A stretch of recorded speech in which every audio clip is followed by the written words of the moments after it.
here's Brody Brazil. I feel like this backstory does deserve just a little bit of an explanation, because when I say that these are the 50,000 answers, it's not like there were 50,000 questions. I mean, don't get me wrong, there were several hundred, and I do appreciate the time and effort behind all of that, and some of the questions were so thoughtful. I mean, I really appreciate it. It warms my heart, but I wanted to offer up this Q&A as a way of saying thank you for this channel reaching 50,000 subscribers. I can't tell you how much your support means to me. So I wanted to do this Q&A. I'll also be doing some live streaming here later in this month, October and into November. All of this just a way to show my appreciation. But without further delay, let's get into your questions and my answers. And we begin with James Brown TV, who says, if you started your channel again, how would you go about it? And career-wise, how possible do you think your trajectory is starting now? Okay, first things first, I would have pivoted this channel sooner than I actually did. And what I mean by that is I didn't start covering more teams, more sports, more topics, more of a national and global audience. I didn't really go to that until like February or March of this year. Before that, like 2018, 19, 20, 21, 22, 23, into 24, I was mainly focusing on the San Jose Sharks and Oakland A's because those were my work responsibilities, and I saw this channel as kind of a way to supplement the broadcast stuff that I was doing. I was also interested, though, in these other topics and other teams and other sports. I just never really got into it because I didn't know what the audience would be like for it. Would people want to hear my takes and my perspectives and insights on everything else? Turns out that has gone exceptionally well. And so I'm glad I did it. I wish I would have tried that sooner. And it's not like I ditched the Sharks, and certainly the A's topics I've kept up with, and we'll see where that goes now that they're kind of out of sight, out of mind from Oakland. But the point being, I wish I would have broadened out my horizons just a little bit earlier, because the channel, I think, has had a lot of success from that. And I'm enjoying the ability to cover things here that normally I wasn't doing before. Career-wise, how possible do you think the trajectory of this channel is if you were just starting out now? It's certainly possible. Like, I don't have secrets of the algorithm. I do have a nice facility here, the home studio, to produce these videos. And I've kind of got a little bit of a routine going in how I prepare, how I make the videos, how I publish them, the frequency. So it's very possible. I would say pick what you want to do, stick to it for a while, and even when you don't maybe initially see the growth, you got to kind of grind through it. Eventually, if you're doing things the right way, your channel will be rewarded. Eric Dodson, who is a member here on the channel, you can see the star next to Eric's name. I really appreciate that, Eric. Would you ever consider a members meet and greet? I think it would have been cool seeing a game with you at the Coliseum, maybe watching a Sharks game or Sacramento Kings game. I can kind of rule out the Sacramento part of that just for here and now. Just doesn't make sense. I'm a Bay Area person. But yeah, I would love to do something in person like that with subscribers and supporters and members of this channel. I think it'd be awesome. It takes a lot of work to set up and execute the right way. And of course, I would want to make some content while I'm there, but I'd also want to catch up with everybody. It's a lot to undertake. Maybe if I did it in a smaller group setting to begin with, but then it's kind of making it too exclusive. Like, I've got a lot of thoughts about it. I love the idea. I just think doing it right, doing it how I'd want to do it, would require so much work and effort. I don't know that I'm at that place right now. Now, maybe for 100,000 subscribers, maybe that's something we do, a meet and greet or an in-person thing or like a live stream from somewhere on location. It's just a lot that goes into it, but I would love to do it. I appreciate that thought. Smokey 5100. Losing the A's has been tough. A lot harder than I thought, honestly. Those last games were super emotional because we really loved this team. What do you have to say to the folks who are attacking the Oakland fans, saying we didn't deserve the team because we didn't fill the seats? These folks are obviously very uninformed as to what transpired here, but it's one thing to lose our team, and it's another to have to constantly get people blaming us fans when we did everything we could to keep our team. Smokey, my response to that is there's not much you can do to control other people's thoughts, but as for those other people, they're just kind of taking the bait. They're just seeing things at surface level. They're not understanding the history or the events or the things that led up to ultimately the last year or two at the Coliseum. I know what you're talking about. You know what you're talking about. A lot of people watching this know what you're talking about. But for those who just simply look at the attendance figures and say, well, it's obvious why this didn't work out, you need to dig deeper. And that's why here in the comment section, when I get that type of comment on a video, my only response is, hey, you owe it to yourself to do a little bit more research and have a deeper level of understanding. And the parallel that I always bring out is the restaurant analogy. A restaurant doesn't close because of the customers. If the restaurant opens and closes, it's because the restaurant wasn't in a good location, or they changed the menu a bunch of times, or they raised the prices on their menu. A good restaurant will survive and thrive in a lot of different ways, shapes, and forms, but you rarely ever see the customers of the restaurant to blame. Like, oh, well, they just didn't support the restaurant. Was that the customer's fault? Or is that the restaurant's fault? Ink Welder says, hi, Brody. Found you last year via The Hockey Guy. I love Shannon. The Hockey Guy is tremendous. He is one of my must-watches here on YouTube. And have no regrets. So glad for your channel growth. Here's my question. When did you realize that you wanted to work in sports broadcasting? And what was the first moment that life hit you and you realized it wasn't a dream and is now a huge part of who you are? I don't know that it was like an overnight realization. When I was in middle school, I loved sports. I loved making videos. Like, that's what we called it back then. It wasn't really content. It wasn't production. I just liked making videos. Then in high school, that continued. Then in college, I got my first job and I started to say, I kind of like this, but I didn't even know that I wanted to be in front of a camera.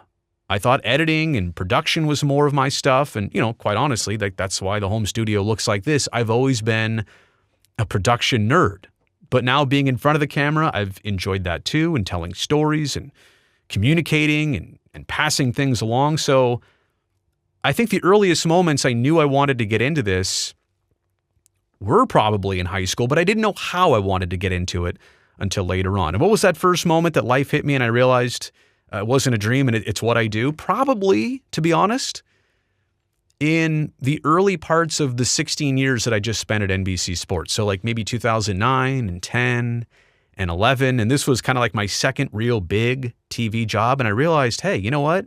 I'm starting to become who I'm going to be for a lot of years. And I'm realizing like this is part of what I do. And after my very first job ended, I didn't know if I would stick in broadcasting or I'd get into aviation, but going back into broadcasting kind of reaffirmed to me, like, this is what I feel I'm meant to do for right here and right now. And I guess we'll find out again. It's being tested right now as I try and figure out what's next. Is this still for me? I absolutely believe so. Appreciate the question. Kelly Martin, 855. Love you, Brody. Hey, love you too. Do you think there is any chance down the road Oakland hosts an MLB team again, expansion or relocation? In 50 years, will it be back, in your opinion? Well, I'll tell you this. I think it's more like in 10 years will it be back, or maybe even in 5 years, because once you pass the 10-year mark, the 15-year mark, I don't know like the opportunity of going back. And yes, Oakland has its MLB history, like 57 years of it. That will always exist. But I kind of feel like you still have to strike to some degree while the iron is hot, while the conversation is hot, while people are still fired up around here about Major League Baseball and the East Bay having its own team. And so I think the next 5 to 10 years are way more important than the next 50 years. Do I think there's any chance?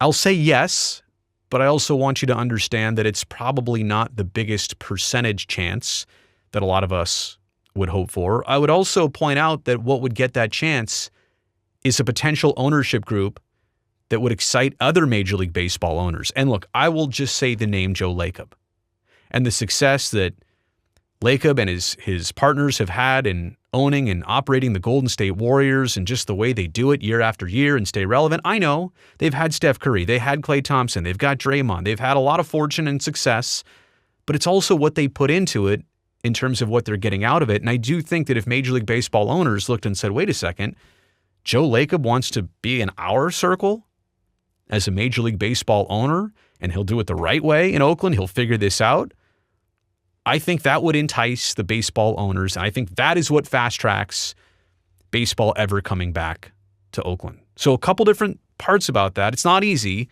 and I do think it's possible, but I think that's the fastest way possible would be to get an owner, and that means probably expansion, unless the A's were ever for sale, right? And then Lacob could get in that way and then bring them back.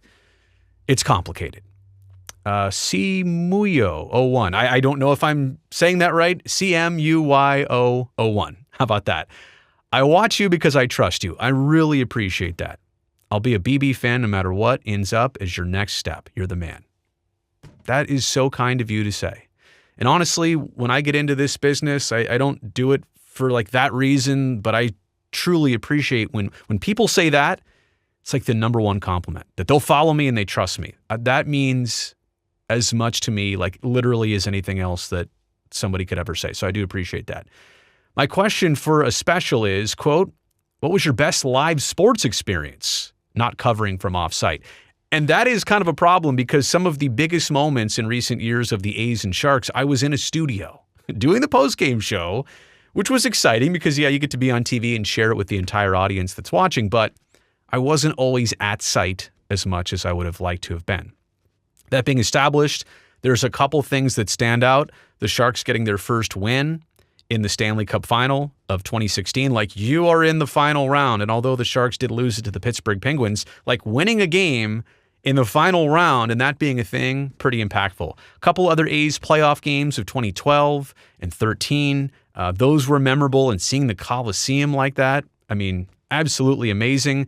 I'd have to say, though, that the Sharks comeback in round 1, game 7 of 2019 against the Las Vegas Golden Knights, and the 4 goals in the 5-minute major, I mean, I had never seen a hockey game like that, let alone one in person like that, and the crowd was going bonkers. Like, to the point of disbelief. It's one thing to celebrate something good happening, and you hoped it happened, and then it happens, but the crowd was like, I can't even believe what I'm seeing right now. I can't even process this.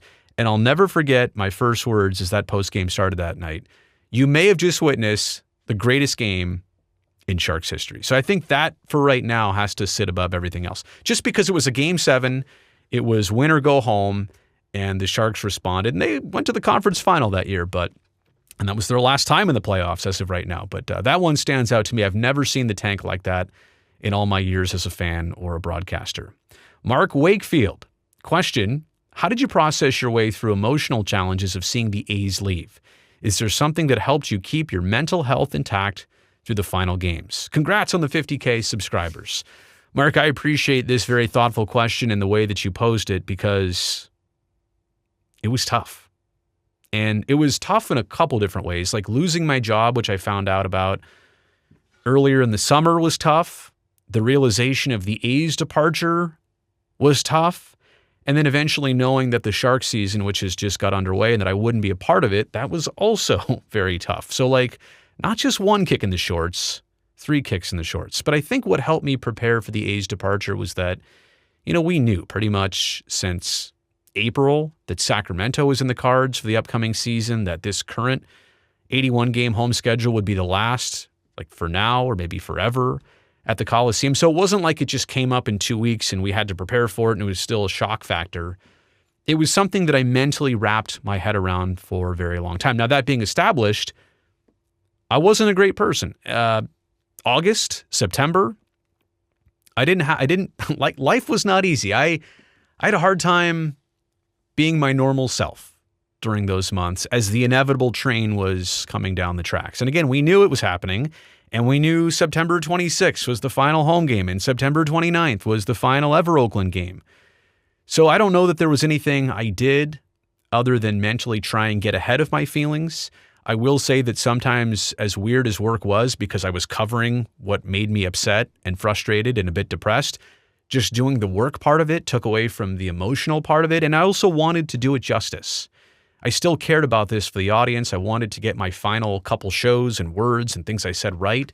So I felt like maybe the distraction of doing the work actually helped me out from the mental side of it, because I had an outlet, right? I got to help write the last couple chapters of the history of this season and maybe the A's 57 years in Oakland. I really appreciate that question. Plyso Mac, I hope I'm saying that right. Would you ever be interested in working directly for the San Jose Sharks? Not just in some sort of capacity in media, but beyond that, I'm thinking in terms of organizational management or even team management. Are you putting me in the Sharks front office? Like, am I an assistant general manager? It would be me and Ryan Clough and Joe Will and Tom Holy.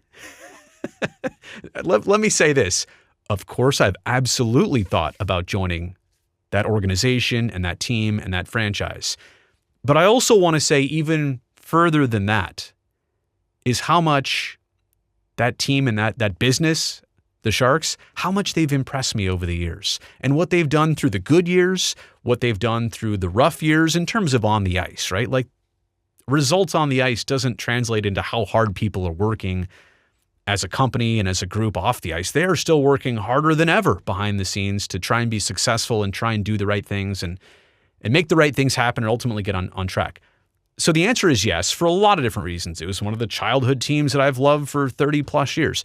Of course, the answer is yes. But the real thing I want to translate is that I don't know that they appreciate enough what the Sharks have been doing, the way they've always done it, what they're going to continue to do. They make me proud. Like, they make me proud that I'm just a fan of them right now, let alone maybe the opportunity of ever working alongside them, with them, or for them. Appreciate that question. Jonathan Duke, congrats on 50,000 subs. I was wondering if you're still flying at all for fun. Unfortunately, the time just has not presented itself. And kind of when maybe there's a little bit more opportunity, like my son's in school now a little bit longer, a couple extra hours a day, something else crops up that I need to take care of. Or right now I'm in kind of the job search situation. So I love flying. In fact, I just renewed my flight instructor certificate. I'm not officially like active flight instructing, but I'm still licensed to do so. It's been a couple of years at this point. I miss it. I love it so much. But I've kind of made it my goal, like my bucket list thing in life, that I'm not going to let these years escape me. Like, I've been busy. I'm busy with my family, busy with my career, but I'm not going to let life escape me to the point that I don't get back out there and up there on a regular basis eventually. Okay, Old Dirty Phil. Old Dirty Phil says, my question, what do you want to do with your career now that you are no longer at NBC? Follow-up, would you consider just becoming a freelance sports journalist who covers any kind and all sports wherever the story takes you? I'm not sure if you are only in front of the camera type or of a guy who also does writing and print type of coverage. Anyway, I think you're great at what you do, and I live in West Virginia and found your channel maybe last year or earlier this year, and you're a real pro. Thank you, Old Dirty Phil. You are probably just a few years older than me, but I really look up to you. Phil, thank you so much. And to be clear, I'm 43, feeling like I'm 53 right now. Let me try and go through all the questions there. What do I want to do with my career? I want to keep it going. I'm looking for an outlet and an avenue to continue in similar capacities. I'm excited about some of the things that are out there. I'm just not at the point of having them locked in yet. Follow up, would I ever consider becoming a freelance sports journalist who kind of just covers all teams in sports? I somewhat do that here on YouTube. But I don't know that that opportunity exists in a real working capacity, like a full-time job opportunity. Look, I'm interested in what interests the audience, right? I want to do things that people appreciate, they pass along to their friends, they enjoy. So whatever that is, I'm into it. I just don't know if that's an opportunity. And yeah, I am a production person, and I would get into podcasting, or if print was the right thing. I don't have as much experience in writing. I'm more of a talker, I guess. That's kind of my expertise. So YouTube and something else I think are going to satisfy me in the very near future. Scott Campbell 9515, congrats on 50,000 questions. There's 3 of them here. With what you've witnessed in Oakland in recent years, what advice could you provide fans of other markets in case the same thing happens to them? Number 1 is to be careful about what you believe in, and maybe don't believe it until you actually see it taking place. Promises are promises, and even if it's somebody you trust, that's fine. Things happen. Things can change. Things don't always end up the way that they were explained to you or promised to you. So number 1, don't believe anything until you actually see it happening. Number 2, I know you covered this in another video, but what do you think the future of televised MLB games will be? Will the blackouts be lifted? Look, I know baseball is trying to get to their own streaming service, and they want to take over a majority of the teams and have all the half the teams maybe on one package that you can buy into. I just don't know how successful it's going to be in terms of revenue. The league was getting a lot. Its teams were getting a lot from those regional sports contract deals, and all the Bally sports networks that are now going away for 11 of the 12 baseball teams they covered. That's like $50 to $60 to $70 million a year that those teams won't be getting, or they're going to have to try and figure out how to get that money back themselves.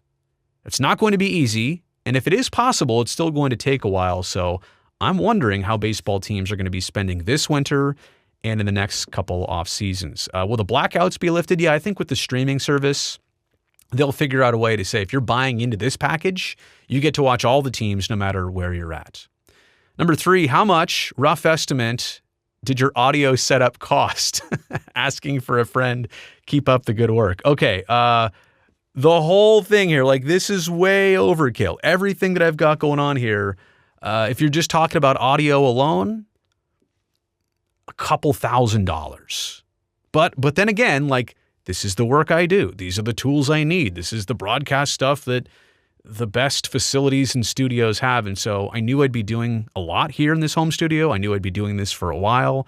So I wanted to invest in different things like this microphone, the Neumann U87AI, the Apollo Twin audio interface from Universal Audio, this Soundcraft MTK12 mixer. So yeah, way overkill. But these are like end game things that I wanted to have because I knew I'd be using them a lot and obviously appreciating them a lot too. Scott, thanks for your question. All right, Gordon Long, 3095. The channel has doubled this year because of your incredible work following the A's mess, the Coyotes mess, and the triple chaos of expansion, relocation, stadium construction. You've done an excellent job of tracking stuff important to the fans. Gordon, thank you for saying it that way. I really do appreciate it. Here's a question for you. What would your family like to see you do for your next sports gig? Keep up the good work. You're fabulous and became my favorite sports broadcaster in the 6 months since I discovered you. That is awesome. And again, that is the power of YouTube, which warms my heart that we didn't know of each other 6 months ago, 8 months ago. And me, like I said in the first answer, broadening out the topics that I'm covering, it has brought me to somebody like you who we can now connect. This is amazing. Anyway, to the question, my family would probably like to see me just continue on a similar trajectory. And I say that because they're happy with whatever makes me happy. And they know that what I had been doing makes me happy. And I get excited to do shows and share content and prepare material and have a little bit of a spin that I put on it and try and see things from a sensible viewpoint. And so I think my family would literally like to just see me continue. When I say family, I mean my wife, my son, although he doesn't really know everything that's going on, can't really understand it. He's only 7. And probably my parents and immediate family too. And I think that's the answer, is just that they would like to see me continue what I was already doing. Things don't have to change drastically. I mean, obviously I won't be doing the same thing no matter what I would get into in sports broadcasting, hopefully, but I think they want to see a similar trajectory for me. All right, this one comes from ALK 61695. Congrats, Brody. Well-deserved milestone with all your hard work and interesting content. Thank you very much. I've learned a lot about topics I would have never even known about. My questions to you: what sparked your love of aviation, and how often do you go out flying with your pilot license? I touched on this a little bit before. Certainly not often enough do I get out there anymore these days. It's just a matter of time and money too. I don't have my own airplane. It would cost a certain amount to get up there, and gas and insurance, all that stuff anyway. But I want to get to what you asked about what sparked my love of aviation. I have no clue. Like, I've always loved sports. I've always been around sports, always played sports, but I had no real connection or interest into aviation until I was at the end of college. And I just thought maybe I'll take an aviation course as one of my final electives at San Jose State. I did that. I enjoyed the class. Then I wanted to take flight lessons. And I thought, well, if I don't like this, I'll just stop. I just never stopped. So I can't even describe how it happened for me. I never had anybody specifically to push me or motivate me or try and interest me. I found it entirely on my own, did it all on my own, and it's one of the most rewarding things. So I wish I knew the answer to that. I guess my non-answer is the answer. It amazes me. How in the heck did I actually get into that? Benz Gomez 92, 50K is awesome. I wish I knew which number I ended up being. Oh, like which subscriber. Brody, even though you have the coolest name ever, and it's real, by the way, did you ever go by another alias in your early career? Also, what are you going to be for Halloween? LOL. No, I've never gone by an alias. Brody Brazil is my legal name. It's the one I was born with. A lot of people think it's not my real name. I've had to screenshot my driver's license before and then blur out all the important parts. And then some people said, well, that's just your driver's license. What about your birth certificate? So I think at one point on the internet, and I didn't put the whole thing on there, but just enough to see, my name, Brody Brazil, with the official birth certificate. So yes, that is my real name. I've never gone by anything else, which is crazy because there are other people. There's a lot of other people in broadcasting that do use a stage name, and you never know it because the stage name they pick is so simple and straightforward. And it's like, I'm the one that is suspect for having the stage name, and in reality, this is my real name. What am I going to be for Halloween? I don't know. My son is going to be a bat ray. We're getting late in the game here. I only have 2 weeks left to figure this out. Now, my default is always put on the pilot uniform and do that. But I always catch a ton of heat from my family about doing that because they think it's boring and I'm not creative, and I default to that, and I shouldn't. I don't know. I think I might have to be a shark or something else ocean themed. So whatever vibes with a bat ray. In fact, Benz Gomez, thank you for reminding me. I got to get on that pretty soon. Ghost Charm, one of the most successful channels that actually follows me, subscribes to me. I said follows here on YouTube. Ghost Charm, thank you for being part of this Q&A. Congrats, Brody. That milestone is nothing to sneeze at. Question, as a lifelong A's fan, which Giants players over the decades have you really enjoyed watching? Can't pick former A's, so no A's and Giants. Like Barry Zito, Tim Hudson, you're both out. As a Giants fan, I adored Eric Chavez and Frankie Menachino when I was young. Okay, Xavi, I get. Frankie Menachino, that's off my radar a little bit. I just wouldn't have expected you to say that, Ghost Charm, but I can equally appreciate that because he was a good player, and I get why you liked Frankie Menachino. I just didn't necessarily see that coming. We all have that player that is off the radar just a little bit. I would have to say, now this is weird because Matt Williams was on the A's coaching staff, but I always loved the teams from the late 80s, early 90s of the Giants, and players like Matt Williams, Robbie Thompson, Will Clark, Kevin Mitchell, Kurt Manwaring, and eventually when Barry Bonds came around, that was a different thing, but Barry resonated to me in a different way. He was more of a historic thing and maybe really truly made his mark when the team moved to Pac Bell Park and he broke the home run record. But when he joined that team, was it 93? I mean, he really changed the landscape of what the Giants were doing and how seriously they were taking things as a franchise and ultimately moving into their brand new home. So I would have to say, again, if I'm just recapping here, Matty Williams among my favorites. I mean, a swing like Will Clark's. Has there ever been a smoother swing in baseball? It's like a Mickey Mantle left side or left-handed swing. Unbelievably smooth. Robbie Thompson, Brett Butler was a pain in the butt playing for the Giants at that point. I know he was also a Dodger too, but it's some good players over there. I always respected and admired what the Giants had late 80s, early 90s. Hot Wax 9376. I have two questions. First, with the A's leaving Oakland, are you going to remain a fan of the team or are you now a full-fledged convert to the Giants? Second, do you think the A's will end up in Sacramento permanently, and why or why not? Okay, first things first. You know what? Kind of like in my professional life, I'm a free agent right now. And that wasn't my choice. I was kind of left at the curb. So I've yet to really decide where to go and how hard to go into this. I will say this. From the Giants standpoint, I realize a lot of A's fans will look at me and say, you can't like the Giants. You can't. Well, the landscape has changed and it's not my fault. And I look over at the Giants and I see Bob Melvin and I see Matt Chapman and I see hopefully Mark Canha sticking around.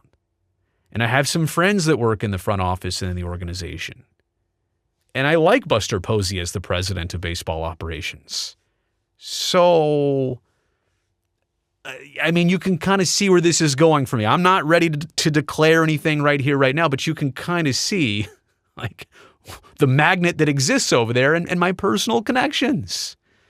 It's hard to root against that right now for me.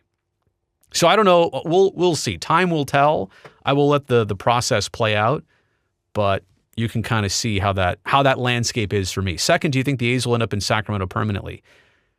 I mean, the big barrier, I think, twofold. Number one, it would require Las Vegas falling apart, which I don't know. I guess we'll find out here in the coming days and weeks, and if ground is broken or not, and financing is secured or not from a private standpoint. So it requires Las Vegas flopping, right? Because they're down there hungry and ready to accept the team.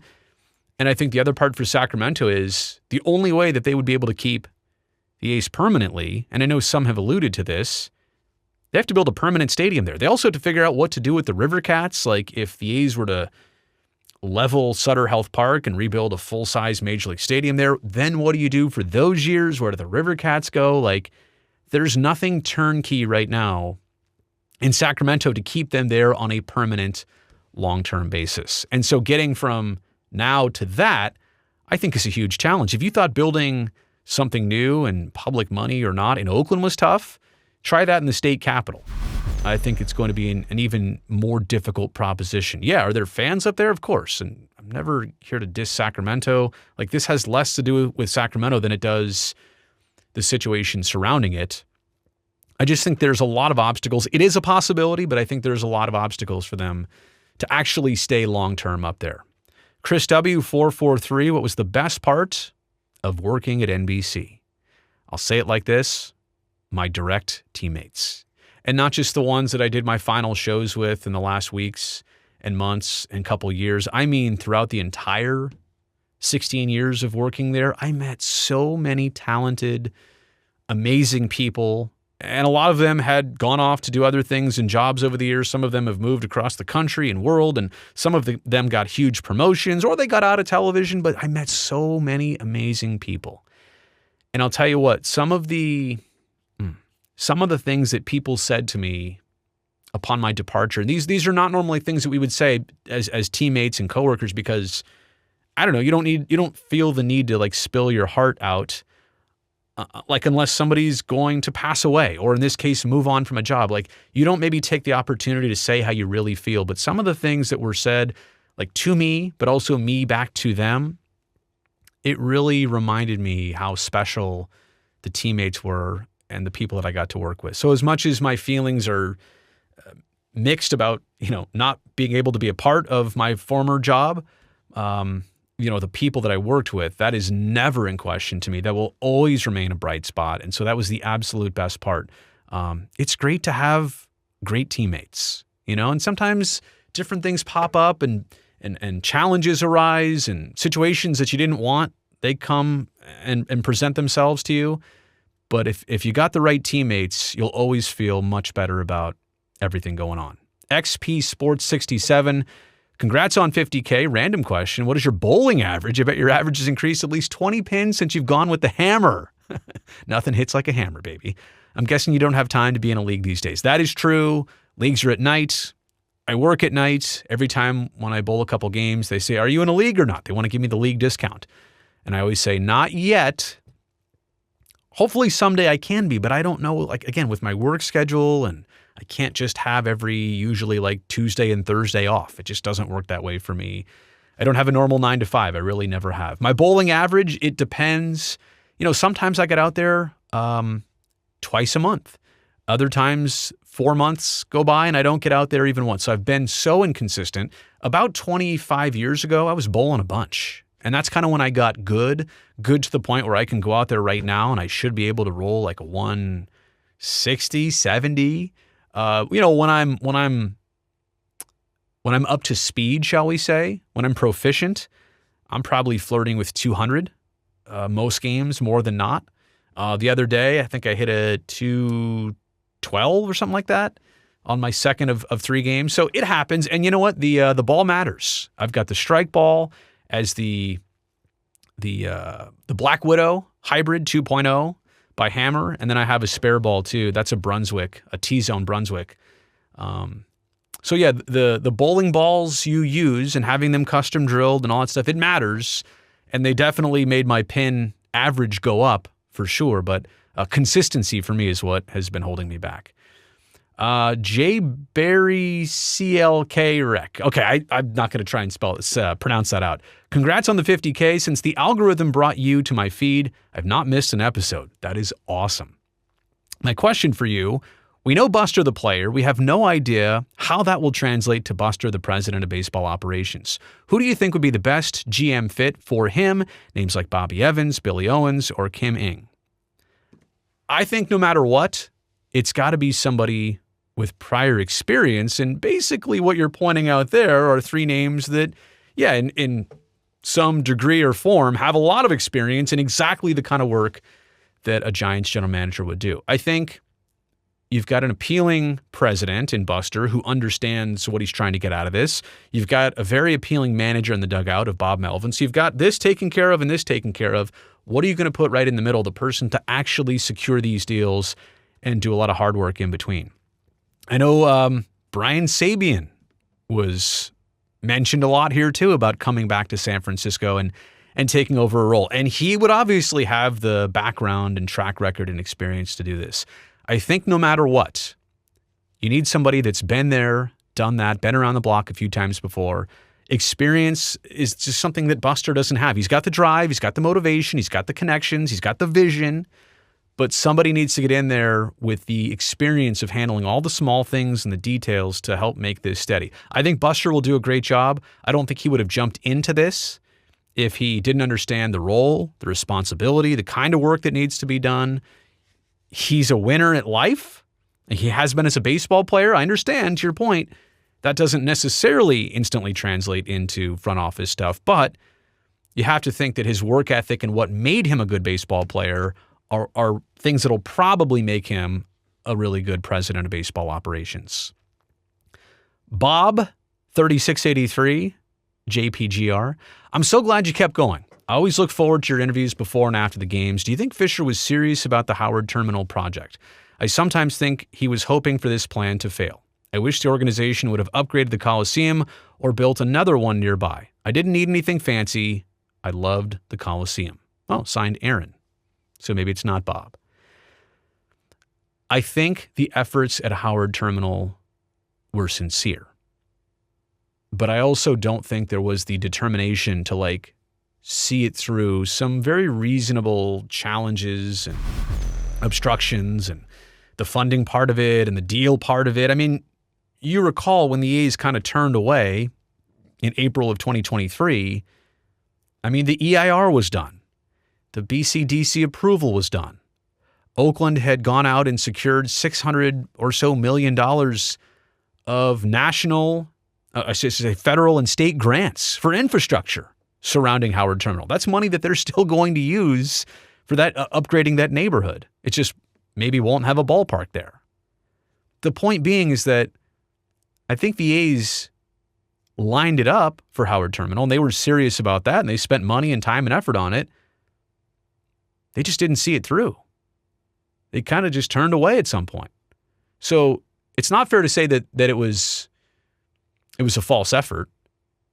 They just didn't actually try all the way through. And I know the word trying was used a lot. We tried. But to what degree? And can you go back now and show your math that you actually tried? And where did you reach the breaking point? Where did the trying end? What was the realization of where the trying ended? Because that has never been clear to me. What was the ultimate barrier that could not be surpassed? Hope that's a good answer to that question. It's so detailed. It's so deep. Jackson Commander, who is a member here on the channel.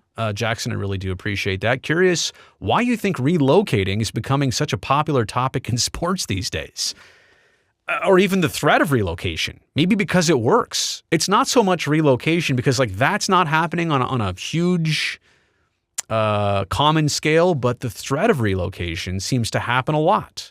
Whether it's the Arizona Diamondbacks lately or the Kansas City Royals or watching what the A's are doing, and maybe the Angels will talk about this, and the Chicago White Sox might talk about this, is because they know the threat and that tactic of if we don't get what we want, from a public subsidy standpoint, we might have no other choice but to move over here. And then they handpick another market and region that just might give them what they need. So I don't know that it's becoming a popular topic. It's becoming a common tactic. I think that's probably the best way to put it. Really appreciate that question. AVS Sharky, not a sports question. Explain all your equipment that you have behind you. All of this stuff. Actually, to be honest, this entire rack of audio gear right here, this is a prior iteration of my setup. So I leave it there because it lights up and it looks nice. The full truth is that most of this stuff, besides the headphone amp here, isn't actually doing much to what you're consuming right now. Now, there is all this stuff here, which I'll make a separate video. Like, this is not the time and place, and all these monitors and what's on the screen, my Stream Deck here, my Stream Deck there. I have a telestrator that's in the desk that I sometimes put right here, and I draw on, and it comes up on the screen. But anyway, it would take too long, and I know that's why there's all the smiley faces there. Way too much equipment here. I geek out over this stuff. It's overkill. I didn't need this much. I will do another home studio tour and explanation in the very near future. Northern Knights, who do you think gets back to the playoffs first? Ooh, this is a good question. The Sharks or the Giants? I'll be fair. I should do a full-scale video on this topic for a different time, right? So you know what? Let's almost promise that I will tackle this topic on the channel at a later point down the road. I think it has to be the Giants because they're a 500 team last year. They're retooling. Like, they're trying to double down on where they've been, and hopefully soon they're not far from it. The Sharks had to tear things down to the studs. They were so far from it. They were about as far away as you could get from it last year. 47 points, 19 wins. They're like one of their worst seasons ever. So their journey back should take longer. Now, that being established, if you're asking me in 5 years, who's going to be there for sure, then I think that's the Sharks. And I don't know if the Giants will or won't. The Giants are also in a very tough division. I guess so are the Sharks too. But I think the point is, if you're saying who gets back there first, it's probably the Giants, just because of where they've been most recently. But if you're asking me who is a more sure team to appear a lot of times in the playoffs in the next decade, probably the Sharks, just by the way they're being built. Okay, looks like we've reached the end of my 50,000 answers. Oh my gosh, 42 minutes on this video. I really appreciate everybody for tuning in. Thank you for all the questions. Again, I'll be doing a live stream sooner than later to also celebrate 50,000 subscribers on this channel. Until next time, go down there and hit that thumbs up button. You made it here to the end. I really appreciate that. Also, don't forget to subscribe to this channel. That way I can definitely see you back here next time.